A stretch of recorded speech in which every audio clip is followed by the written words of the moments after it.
যে বক্তব্য জনসম্মুখে এসেছে সেটি কোনো বিচ্ছিন্ন ঘটনা নয়, এটি তাদের একটি দৃষ্টিভঙ্গি, এটি তাদের রাজনৈতিক দর্শন।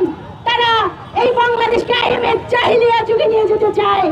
আর আমাদের যে অর্থনীতি তার যে চাকা ঘোরাচ্ছে আমাদের কর্মজীবী নারীরা, সেই কর্মজীবী নারীদেরকে নিয়ে আজকে যে মন্তব্য করেছেন অতি বিলম্বে, সেই মন্তব্যের জন্য জনসম্মুখে তাকে ক্ষমা চাইতে হবে।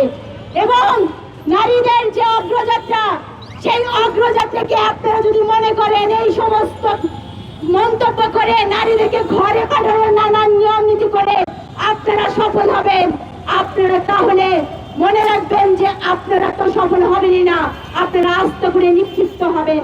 সংগ্রামী বন্ধুগণ, আগামী দিনে বাংলাদেশের নারীরা সেই আন্দোলন আরো জোরদার করে তুলবে। সকল শ্রমজীবী নারীদের প্রতি সেই সম্মান শ্রদ্ধা জানিয়ে এবং অনতিবিলম্বে ওই আমিরকে ক্ষমা চাওয়ার জন্য আমরা বলছি, সেই কথা বলে আমি আমার বক্তব্য শেষ করছি।